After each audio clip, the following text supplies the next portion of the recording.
ये जहाँ पानी का पर्याप्त प्रबंध नहीं है, कम पानी में तकनीक के आधार पर कैसे बढ़िया खेती की जा सकती है, ये इंटरवेंशन भी समिति ने प्रपोज किया है। आपके ध्यान में होगा प्रधानमंत्री जी ने 2 सिंचाई की परियोजनाएं प्रारंभ की हैं, तो उससे भी लाभ मिलेगा। लेकिन आपकी जो चिंता है स्वाभाविक उसका भी इस इंटरवेंशन में ध्यान रखा गया है। ये सच है कि प्लान बनाना और जमीन पर इम्प्लीमेंट करना, ये दोनों में अंतर होता है। मैंने आपसे जिक्र किया कि दोनों विश्वविद्यालय में जो हमारे ग्रेजुएशन के विद्यार्थी और पोस्ट ग्रेजुएशन के विद्यार्थी, उनका भी हम सहयोग ले रहे हैं।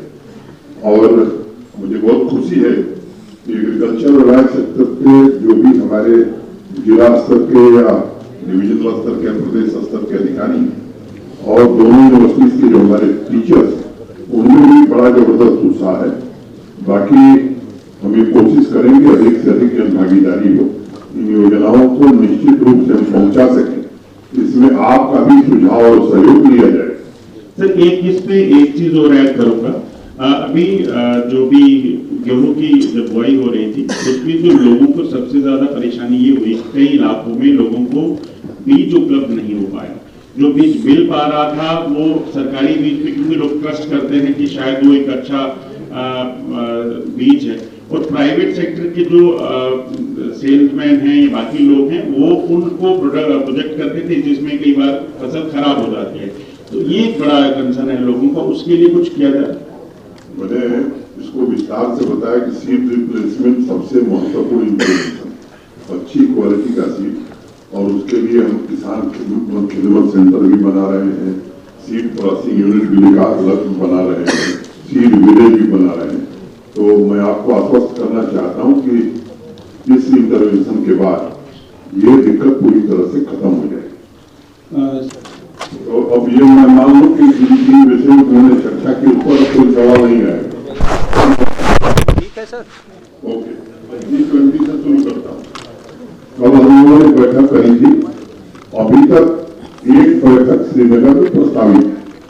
भारत सरकार से हम लोगों ने अनुरोध किया है कि एक बैठक जम्मू में भी करना चाहिए, उसकी स्वीकृति अभी नहीं हुई।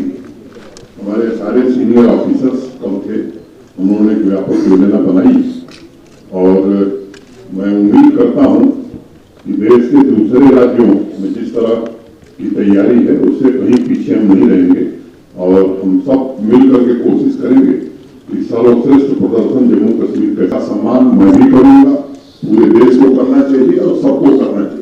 और वही कानून हमने बनाया है। देश के किसी राज्य में कोई दूसरा कानून नहीं है। कुछ लोग अनावश्यक गुमराह करने की कोशिश कर जी तो है।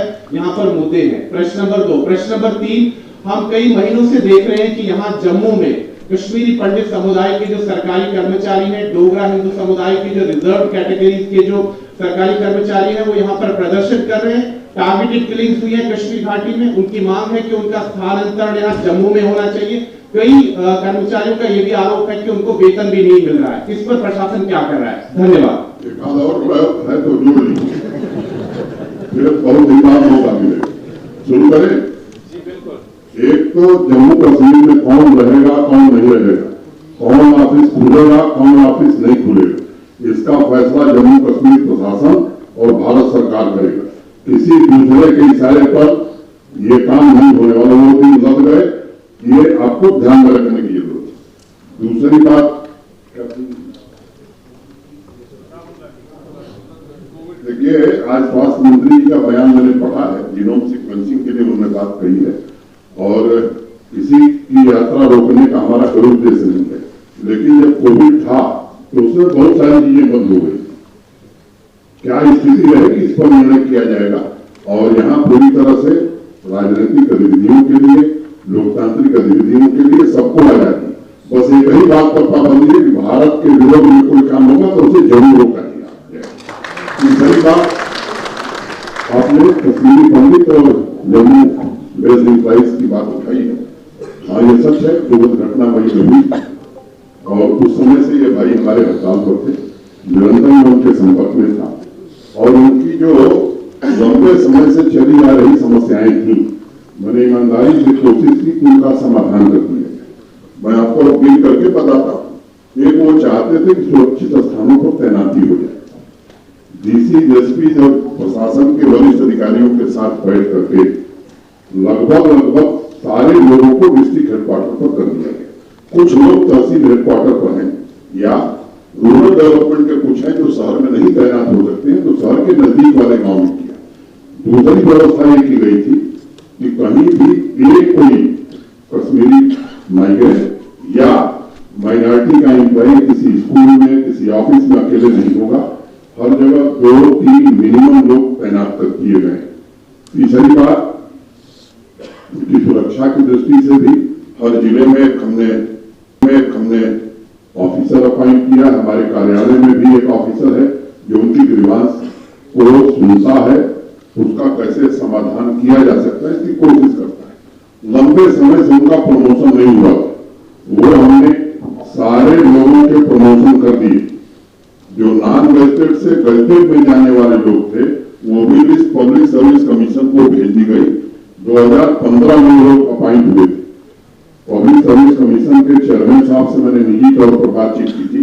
उन्होंने कहा साहब 2014 के जो कर्मचारी थे बाकी कैटेगरी के, जनरल कैटेगरी के, उनका प्रमोशन अभी हमने खत्म किया है। इन लोगों का भी प्रमोशन कर दिया है। एक उनकी दिक्कत है जो स्वाभाविक रूप से मानता हूं कि वो वाजिब दिक्कत है, उनके आवास की। मुझे याद है कि अब तो जमीन ही नहीं मिलती थी, जमीन दे दी गई। अधिकांश काम के टेंडर हो गए, 1-2 बचे वो भी जल्दी से हो जाएंगे। अभी कुछ दिन पहले हम खुद गए थे, चीफ सेक्रेटरी गए थे, कई हमारे सीनियर अफसर गए थे और अप्रैल महीने तक 1200 घर और दे दिए जाएंगे। अगले साल भी लगभग 1700-1800 घर हम दे रहे हैं। तो सुरक्षित रहें, ये हमारी प्राथमिकता है।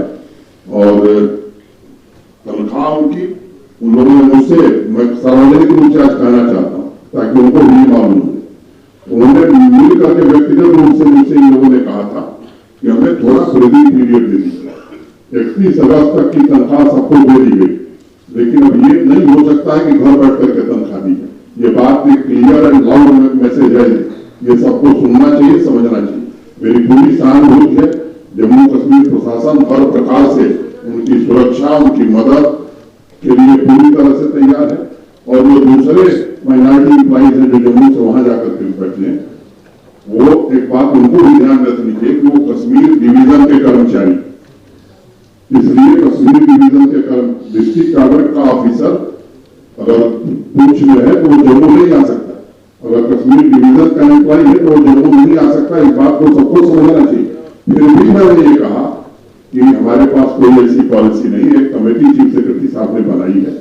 संयोग से जो पहले उस कमेटी को हेड कर रहे थे उनका स्थानांतरण हो गया, वो कमेटी विचार कर रही। मैंने उनको भरोसा दिया है कि अगर कोई गुंजाइश होगी तो एक नीति भी हम बनाने की कोशिश करेंगे। दर्शन जम्मू कश्मीर कैसे दे सकता है, हमारी जो स्ट्रेंथ है उसको हम कैसे शोकेस कर सकते हैं और पूरे जम्मू कश्मीर के निवासियों की भागीदारी हो, ज्यादा से ज्यादा जन भागीदारी का कार्यक्रम बने। हमारे विश्वविद्यालय, हमारे विद्यार्थी इसमें कैसे जुड़ सकें और विमेन डेवलपमेंट जो हुआ है उसको भी हम शोकेस करने की कोशिश करेंगे। जहां तक सुरक्षा का सवाल है, आप आश्वस्त रहिए। अमरनाथ यात्रा के पहले भी बहुत कुछ हमने सुना था। बहुत भगवान की, शंकर भगवान की कृपा से यात्रा बहुत सफलतापूर्वक हुई और हाईएस्ट श्रद्धालुओं ने दर्शन किया। सुरक्षा की चिंता आपको करने की जरूरत नहीं। वैसे ही उनकी कमर टूट गई है जो लोग सुरक्षा में व्यवधान पैदा करते हैं। पूरी तरह से सुरक्षित वातावरण में बैठक होगी, पूरा उनका सम्मान होगा। जम्मू कश्मीर की संस्कृति को समझ करके, यहाँ के आतिथ्य को स्वीकार करके एक अच्छा अनुभव लेकर जरूर जाएंगे। So Pallavi Sharif from PTI, आपने आज जो एम्बिशियस प्रोजेक्ट्स की बात की उसमें एस्पिरेशनल टाउन्स में पैरामीटर इकोनॉमिक एक्टिविटी भी है।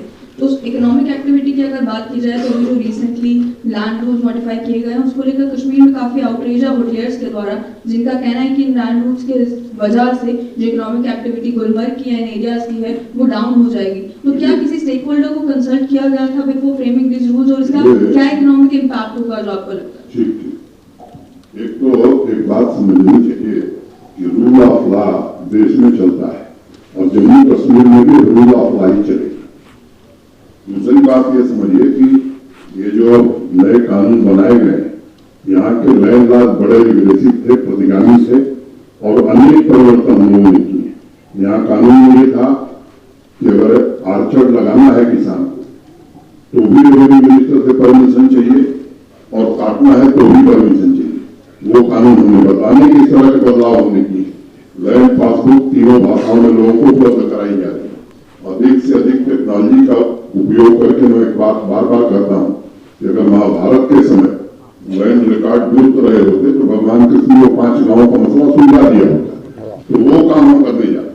दूसरी बात मैं ये कहना चाहता हूँ कि ये मुश्किल से 400-500 लोग प्रभावित होने वाले, और मैं आज ये कहना चाहता हूँ कि कोई भी गरीब दुकानदार या गरीब आदमी से प्रभावित नहीं होने वाला है। हाँ, ये सच है कि 100 करोड़ की प्रॉपर्टी अगर 5 रुपए में लेकर के लोग राज कर रहे हैं तो जो सर्वोच्च न्यायालय का आदेश है, जो देश का आज कानून है, सर्वोच्च न्यायालय का सम्मान मैं भी करूंगा। आदर्श शहर हो, नागरिकों को सभी सुविधाएं उपलब्ध कराकर उनके जीवन स्तर को ऊपर उठाया जाए। मित्रों, इसी तरह एस्पिरेशनल टाउन की तर्ज पर ही गांवों तथा ग्रामीण नागरिकों की दिशा और दशा बदलने के लिए जम्मू कश्मीर में एस्पिरेशनल पंचायत डेवलपमेंट प्रोग्राम को भी स्वीकृति मिली है। इस एम्बिशियस प्रोग्राम के अंतर्गत पंचायत डेवलपमेंट इंडेक्स के 100 पैरामीटर्स सभी 4291 पंचायतों के परफॉर्मेंस को इवेल्युएट किया जाएगा, एग्जामिन किया जाएगा। उसके आधार पर 285 मोस्ट बैकवर्ड पंचायतों का चयन होगा और यह प्रक्रिया भी आने वाले 3 महीने में पूरा करने की कोशिश की जाएगी। मोस्ट बैकवर्ड पंचायत का चयन करने के लिए 100 पैरामीटर्स 9 सेक्टर्स से लिए जाएंगे।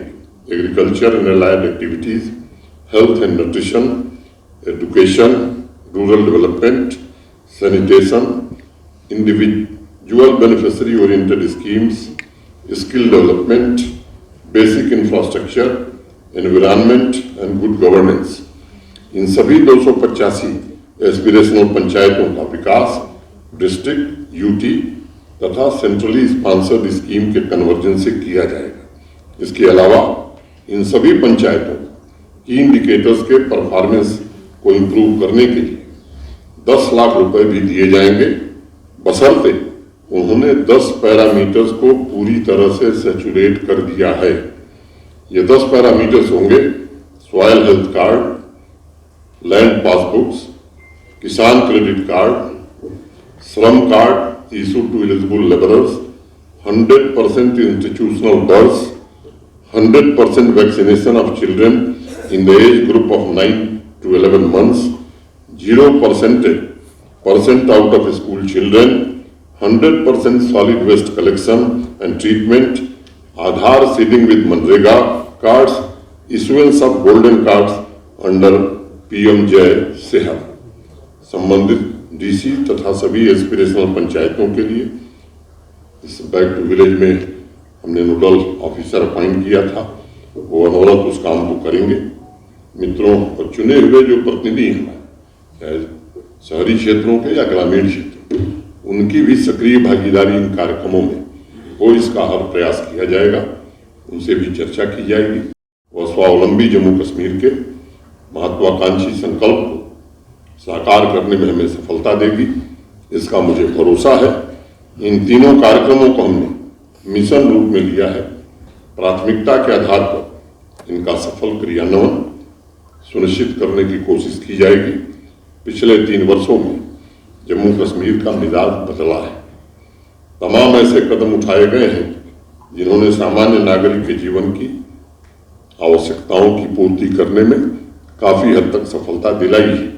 मैं जानता हूं, जब आवश्यकताओं की पूर्ति होती है तब नई आकांक्षाओं का जन्म होता है। मैं जम्मू कश्मीर के सभी नागरिकों को भरोसा देना चाहता हूं कि आजादी का यह अमृत कालखंड आपकी आकांक्षाओं की पूर्ति का भी कालखंड है। पूरी सामर्थ्य और जिम्मेदारी से उन्हें पूरा करने की दिशा में हर संभव प्रयास किया जाएगा। मैं मीडिया के सभी मित्रों को एडवांस में ही 9 वर्ष की हार्दिक शुभकामनाएं, अग्रिम बधाई देता हूं, शुभकामना देता हूं। और मुझे लगता है कि मैंने अपनी बात मोटे तौर पर कह ली। आप सबको हृदय से धन्यवाद देता हूं। तौर पर 10,000 करोड़ के आसपास है, इसे बढ़ाकर 15,000 करोड़ के ऊपर ले जाने का लक्ष्य रखा है। प्रोसेसिंग सेक्टर को नया सामर्थ्य मिले, 17 जिलों में 7 प्रोडक्ट क्लस्टर स्थापित किए जाएंगे। मिल्क, वॉलनट, मीट, वेजिटेबल तथा बासमती राइस के 5 मेगा क्लस्टर स्थापित करने का भी लक्ष्य है। हर क्लस्टर पर 50 करोड़ रुपए खर्च किए जाएंगे। इसके अलावा 25 करोड़ रुपए की लागत से चेरी का मिडी क्लस्टर तथा 12.5 करोड़ रुपए की लागत से ट्राउट का एक मिनी क्लस्टर निर्मित किया जाएगा। मिल्क आउटपुट को 75% बढ़ाने का लक्ष्य रखा गया है। वर्तमान में जितने मिल्क की प्रोसेसिंग हो रही है, उसका 3 गुना से ज्यादा अगले 5 वर्षों में प्रोसेसिंग हो, इसको किया जाएगा। 500 विलेज लेवल कलेक्शन यूनिट और 50 बल्क मिल्क चिलर्स स्थापित किए जाएंगे। डिसेंट्रलाइज्ड डिसीजन मेकिंग के लिए पंचायतों में 2000 किसान खिदमत सेंटर्स स्थापित किए जाएंगे, जो कृषि विज्ञान केंद्र, लाइन डिपार्टमेंट तथा कृषि विश्वविद्यालयों के साथ मजबूत संबंध स्थापित करेगा। जो हमारे स्टूडेंट्स हैं, खासतौर से एग्रीकल्चर यूनिवर्सिटी में पढ़ रहे हैं, उनको भी हम किसानों के साथ, समाज के साथ जोड़ करके उनकी क्षमता का भी पूरा उपयोग हम कर सके, इसकी भी व्यवस्था इसमें की जाएगी। आज सबसे बड़ी चुनौती स्मॉल तथा मार्जिनल फार्मर्स को गरीबी के चक्र से मुक्ति दिलाना है।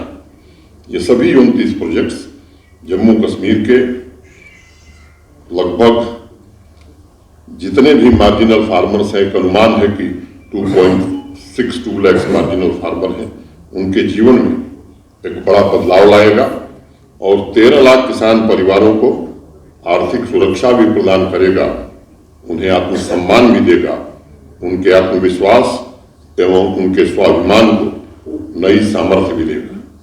मित्रों, व्यवस्था में बदलाव के साथ साथ सामाजिक जीवन में भी बदलाव आवश्यक है और ऐसे ही 2 और एम्बिशियस कार्यक्रम मैं आपके साथ साझा करना। कश्मीर का जो प्रतीक बनेगा, गांवों और शहरों में सामान्य नागरिकों के लिए अच्छी व्यवस्थाओं के सपनों को पूरा करेगा। पहला निर्णय किया गया है एस्पिरेशनल टाउन डेवलपमेंट प्रोग्राम। ये एडमिनिस्ट्रेटिव काउंसिल ने इसे मंजूरी दी है। पूरे देश में ये अपनी तरह का पहला प्रोग्राम होगा, जो जम्मू तथा श्रीनगर दोनों म्यूनिसिपल कॉरपोरेशन, 19 म्यूनिसिपल काउंसिल्स और 57 म्यूनिसिपैलिटीज यानी कुल 78 टाउन्स की रैंकिंग करेगा, उनके डेवलपमेंट बेंचमार्क को तय करेगा और सभी शहरों को सस्टेनेबल और सुंदर बनाने में पथ प्रदर्शक का काम करेगा। ये भी योजना 5 साल के लिए होगी। सभी शहरों का परफॉर्मेंस एग्जामिन किया जाएगा। करने के लिए म्यूनिसिपल डेवलपमेंट इंडेक्स हमारे प्रमुख सचिव धीरज गुप्ता जी उनके सहयोगियों ने तैयार किया है और 7 की पिलर्स हैं: quality of life, services, economic ability, technology, urban planning, governance, sustainability and climate resilience तथा सिटीजन परसेप्शन के अंतर्गत 37 कैटेगरी तथा 138 इंडिकेटर्स के आधार पर उनके विकास को मापा जाएगा। इस इंडेक्स के लिए सर्वेक्षण का काम आने वाले समय में जल्दी पूरा किया जाएगा। मैं उम्मीद करता हूं कि मार्च अप्रैल तक ये काम हम खत्म करेंगे। अब इसके आधार पर बेस्ट परफॉर्मिंग शहरों को इनकरेज और इंसेंटिवाइज भी किया जाएगा। इसके लिए अर्बन रिफॉर्म इंसेंटिव फंड की स्थापना की गई है और उसमें 200 करोड़ रुपए एडिशनल फंड एस्पिरेशनल टाउन के लिए रखा गया है। इस ग्रांट के लिए कुछ इंडिकेटर्स तय किए गए हैं, जिसके आधार पर ही पैसा दिया जाएगा। एस्पिरेशनल टाउन के कार्यान्वयन के प्लानिंग, मॉनिटरिंग तथा डेवलपमेंट डिपार्टमेंट के अंतर्गत प्रोजेक्ट मॉनिटरिंग यूनिट की स्थापित की जाएगी। IT department municipal development index के प्रोग्राम को मॉनिटर करने के लिए डैशबोर्ड स्थापित करेगा। सभी डीसी डिपार्टमेंट के हेड के साथ मिलकर एस्पिरेशनल टाउन डेवलपमेंट प्लान तैयार करेंगे, जिसके द्वारा हम स्पीडी डेवलपमेंट के लिए योजनाओं के कन्वर्जेंस पर विशेष रूप से ध्यान केंद्रित करेंगे। सभी शहरों के लिए अभी पीछे जब माई टाउन माई प्राइड कार्यक्रम चल रहा था तो प्रभारी नियुक्त किए गए हैं। मूल रूप से टाउन के मेंटर के रूप में वर्ष भर वो काम करेंगे और लाइन डिपार्टमेंट, एलाइड डिपार्टमेंट के सभी हमारे अधिकारी उस 2 दिन की वर्कशॉप में थे और मैं ये कह सकता हूं कि बड़ी शिद्दत और बड़ी मेहनत से काम करके हमने अनुरोध किया था। उसके चेयरमैन डॉक्टर मंगला राय साहब थे कि एक तो मिशन बना के हमको दे दीजिए जल्दी से जल्दी, जो हम आने वाले 4-5 साल में इम्प्लीमेंट कर सकें, और एक विजन जो लंबे काल तक जम्मू कश्मीर को आगे ले जाएगा। और मुझे बहुत खुशी है और मैं हृदय से अपनी ओर से जम्मू कश्मीर प्रशासन और जम्मू कश्मीर के नागरिकों और किसानों की ओर से विशेष रूप से इस पूरी समिति का हृदय से अभिनंदन करना चाहता हूं, आभार व्यक्त करना चाहता हूं कि पूरा समय दे करके, सारा काम धाम छोड़ करके इस रिपोर्ट को बनाने में इन लोगों ने जो मेहनत की है, मैं समझता हूं कि इसकी जितनी भी तारीफ की जाए वो कम है और निश्चित रूप से इसके कारण जम्मू कश्मीर में एक बड़ा बदलाव आने वाला है। एग्रीकल्चर और एलाइड सेक्टर में कुल 29 इंटरवेंशंस इन समिति ने प्रपोज किए हैं। उसके आउटपुट और आउटकम को भी बहुत ही गंभीरता से देखा गया है। जब एक श्रीनगर में हम लोग थे, सेक्रेटेरिएट में बैठक हुई जिसमें एपेक्स कमेटी के सभी सम्मानित सदस्य भी थे, चेयरमैन साहब भी थे, इन लोगों ने मैं भी था, चीफ सेक्रेटरी भी थे, डुल्लू साहब भी थे, हमारे और भी वरिष्ठ अधिकारी थे, एग्रीकल्चर और एलाइड सेक्टर के सभी हमारे सीनियर ऑफिसर्स उस बैठक में मौजूद थे। उस दिन बहुत विस्तार से नहीं लेकिन संक्षेप में मैं कहूं कि जो उसका मूल तत्व था वो इन लोगों ने हम लोगों को समझाया और उसे प्रशासनिक स्वीकृति और वित्तीय स्वीकृति हम लोगों ने दे दी है। 5 साल में 5013 करोड़ रुपए इन 29 परियोजनाओं को लागू करने में हम खर्च करने जा रहे हैं आने वाले समय में। और मुझे विश्वास है कि ये व्यापक योजना जम्मू कश्मीर की के एग्री इकोनॉमी को नई डेवलपमेंट ट्रेजेक्टरी पर ले जाएगा, कृषि उत्पादन को दोगुना करेगा, एक्सपोर्ट में भारी वृद्धि होगी तथा इस सेक्टर को सस्टेनेबल और कमर्शियली वायबल बनाने में सफलता मिलेगी। मैं व्यक्तिगत तौर पर इसे जम्मू कश्मीर की विकास यात्रा एवं ग्रामीण समृद्धि में नए युग की शुरुआत मानता हूं। इस प्रेस कॉन्फ्रेंस के बाद एग्रीकल्चर और एलाइड सेक्टर के समग्र विकास से संबंधित ये 29 करा दिया जाएगा। लेकिन संक्षेप में मुझे लगता है कि ग्रामीण जम्मू कश्मीर को जो नई ताकत और नया विश्वास इसके कारण मिलेगा, इस अभियान से संबंधित कुछ विषयों पर मैं चर्चा करना चाहूंगा।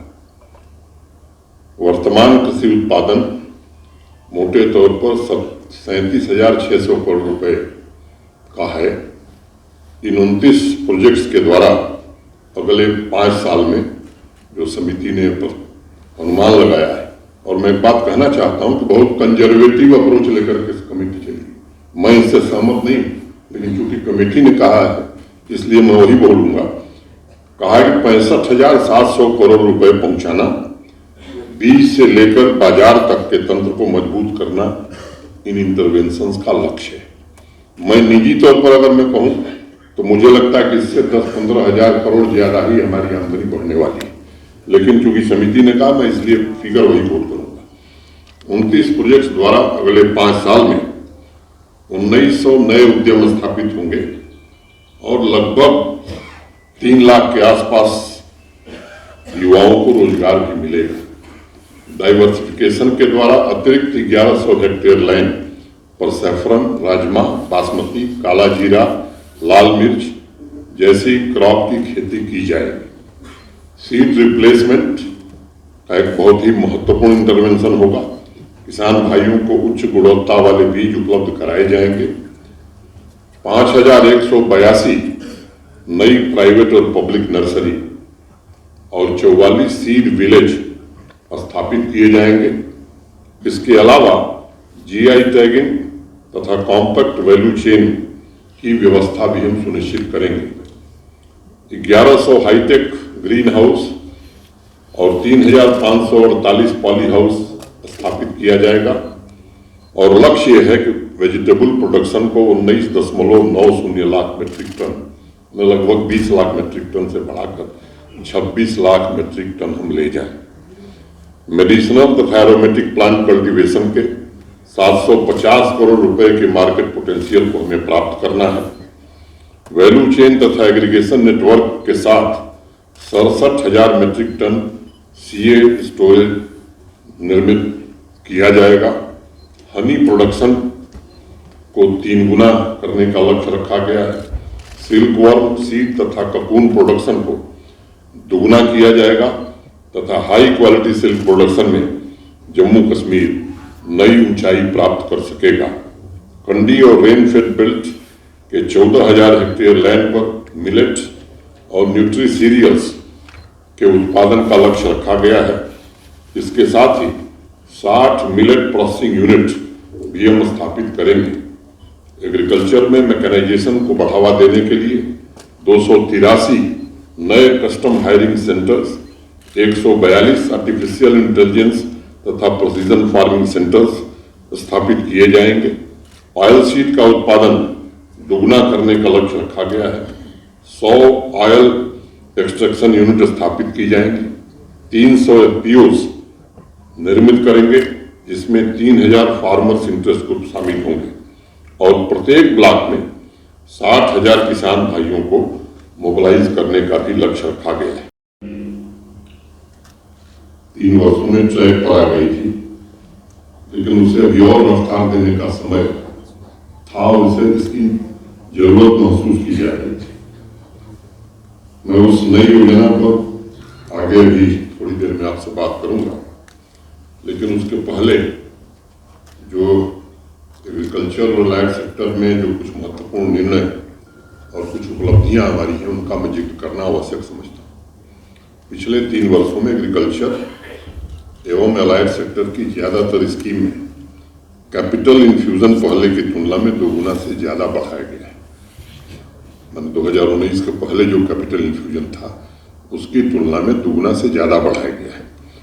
हॉर्टिकल्चर हो, लाइव स्टॉक डेवलपमेंट हो, डेयरी में व्यापक परिवर्तन के लिए नई स्कीम शुरू करने का मामला हो, 2500 हेक्टेयर जमीन पर हाई डेंसिटी प्लांटेशन करने का मामला हो, 320 हेक्टेयर एप्पल तथा 2400 हेक्टेयर ट्रॉपिकल फ्रूट्स भी उसमें शामिल है। 11 सीए स्टोर, 3451 डेयरी यूनिट स्थापित की गई हैं। लाइव स्टॉक सेंटर में आत्मनिर्भर जम्मू कश्मीर के लक्ष्य के साथ यूटी कैपेक्स में 4 नई स्कीम शुरू की गई थी। हमने सीप हस्बेंड्री सेक्टर को अपग्रेड करने के लिए न्यूजीलैंड के साथ एक एमओयू भी किया था। वर्तमान में अपनी आवश्यकताओं को पूरा करने के लिए जम्मू कश्मीर करीब 1125 करोड़ रुपए का मटन इंपोर्ट करता है। हमारी कोशिश है कि अगले 5 साल में इस क्षेत्र में भी जम्मू कश्मीर आत्मनिर्भर बन सके। जम्मू कश्मीर देश का पहला यूनियन टेरिटरी है जिसने मोबाइल पशु अस्पताल प्रारंभ किया है देश में। हमने पशुपालकों के घर तक सेवाएं पहुंचाने के लिए हेल्पलाइन 1962 शुरू की है। ये भी भारत सरकार के जो मंत्री हैं रूपाला साहब श्रीनगर आकर के उन्होंने इसे प्रारंभ किया था। 3 साल में हमारा फिश प्रोडक्शन 25% और ट्राउट प्रोडक्शन 3 गुना बढ़ा है। 17,000 फिशरमैन के लिए 6,000 से ज्यादा आवास देने में हमें सफलता मिली है।